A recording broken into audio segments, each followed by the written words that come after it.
Good morning. Thank you, Mr. Speaker Pro Tem.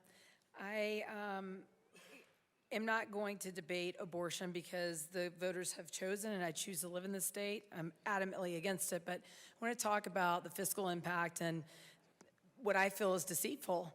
Our state budget is more than $1 billion in the red. Medicaid is the biggest driver of this deficit, with almost half of it going to Medicaid. This bill will ensure that we spend millions of precious Medicaid dollars on elective abortions, according to the fiscal note, instead of waivers for the IDD community, instead of many other things that the people are begging us to spend the money on. Currently, we have private donors that fund millions of dollars for abortion for low income in Colorado. And instead of continuing to allow those people to fund feticide, we are now going to shift the funding of abortion from these private sources to the state budget. And I ask why. The fiscal note utilizes a completely flawed and tiny study from Louisiana to estimate how many women would pursue abortion if state funding was provided. It's laughable. It's laughable that we, on the fiscal note, relied on 12 pregnant women in Louisiana to predict Medicaid costs in Colorado. It's laughable. It gets even worse because according to Table 2 in the study, only 2 women of the Medicaid eligible pregnant women surveyed would have pursued abortion rather than continue their pregnancies if the state paid. 2 out of the 12 would have continued with abortion of this very flawed study. The Legislative Council attempts to make the case that state funding of elective Medicaid abortions will save the state money. Laughable. This analysis is so simplistic that it insults the intelligence of all of us in here who earnestly wish to understand the implications of state funding on the Medicaid budget. And again, we asked for statistics. We put up multiple amendments. Tell the taxpayers, first, second, third trimester abortions. Tell us how much it's costing. And it was shot down because they don't want you to know. They don't want the taxpayers to know because it's not gonna save the state money. Let's be very clear. The cost savings are premised on comparing the costs of providing abortions to the cost of birthing, averted births. The Legislative Council relies on averted births, killing your baby, to conclude that the state will save money. This represents fiscal malpractice since it doesn't factor in several critical factors. Many of early elective abortions would have resulted in natural miscarriages. I had one at 8 weeks. You're gonna abort these babies and they're spontaneously going to probably have abortions, so we're gonna pay for that. Averted births should be properly characterized as delayed births, since most of these women will later have pregnancies. So they're gonna abort their kids, but then later on they're gonna have kids. So how is that saving the state any money? We know that complications are directly related to the age at the time of the pregnancy, and consequently, these delayed births may actually substantially increase Medicaid costs through more pregnancies complicated by gestational diabetes, preeclampsia, and premature births. Surgical abortions result in cervical damage and premature birth and subsequent pregnancies, markedly increasing Medicaid costs through the high expenditure of the NICU care. We know that these women that have abortions, I have several friends, go through horrific mental pain when they know what has happened to them, because we have pretty much told people not to have an ultrasound or get any kind of mental health care before terminating their pregnancy. Colorado abortionists perform a disproportionate amount of late surgical abortions, which has a greater impact on the risk of premature birth and subsequent pregnancies and the related increase in Medicaid costs. We know that 10% are second and third trimester abortions. We know they come with significant risks. We know that they cost upwards of $30,000, and this fiscal note, again, says $800 to $1,300. It's a joke. Legislative Council predicts 835 averted births, which is actually implausible.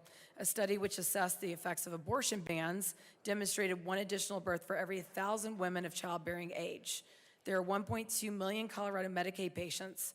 Even if a third of these patients were women of childbearing age, which is a gross overestimate, you might see 400 excess births if there was a ban on abortion in Colorado. It simply is not credible in a state with generous private funding for abortion that we would see anything near the 400 additional Medicaid births without this bill and public funding. Additionally, abortions in Colorado are performed at facilities with no state oversight, which increases the risk of preventable complications and associated Medicaid costs. We know that ambulances leave these clinics. We know that people are struggling with respiratory distress, and we know there's been a death. And we know this, and we know that the hiding of statistical analysis is because they don't want the taxpayers to know what's going on in these multi-billion-dollar industries. Why would we not regulate this? It's the only healthcare facility not regulated where women can die.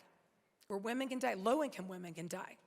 And instead of women's choice and saving women, which I powerfully heard, we're going to save women by letting them have abortions. You're not, because you're not regulating the very place that are killing the babies that could cost these women.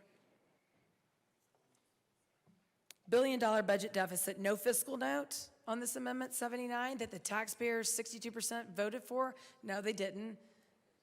They voted for the deceit that is coming with this fiscal note and with this amendment. They didn't vote for millions of dollars to be used on elective procedures for feticide. They did not do that. And this will cost the taxpayers millions of dollars. I don't care what the fiscal note says. I don't care what wool you're trying to pull over our eyes.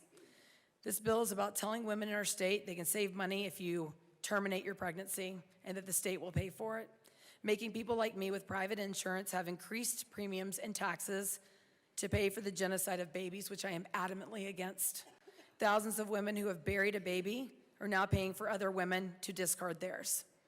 The thousands of women desperately trying to have a baby through fertility treatments, surrogacy, and adoption will be faced into higher premiums to cover feticide. Don't believe that they're telling you that it won't happen. It will. We'll be here next year talking about the millions of dollars that it is costing our state to fund these elective procedures. And if we don't have any statistical evidence about abortion, how do we know there's not federal funding being used, which is adamantly against the Hyde Amendment? I can only hope we doge this at some point in the state. And I want to give a shout out to my sister who was 18 when she found out she was pregnant and scared and wondering what would happen to her. And my nephew is now 26 years old and is the most amazing human being alive. I'm thankful for a state like Tennessee who helps moms of low income. She was low income, she's a teacher, she's struggling to go through school. Help them fund, because that's what family planning is. Family planning is telling low income parents to be, we know you're scared, but we're gonna help you. $2 million to help out with diapers and formula and actual family planning. This, from the title of this bill to the fiscal note, is ridiculous. It's absolutely ridiculous to make taxpayers fund the feticide of our babies. And I want to just say one other thing. When we talk about the fact that 50% of these babies are minority babies, I did fight. I'm fighting for them now. I fought for them in cases of rape and trafficking. I fought for them to not be taken away from their families through a language access bill last year.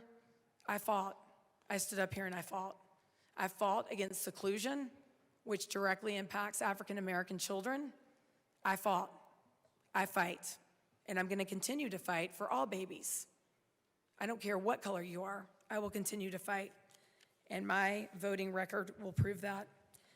I'll be very clear. This bill is not about choice. It is not about women's choice. We are not a state about choice. We are a state about death.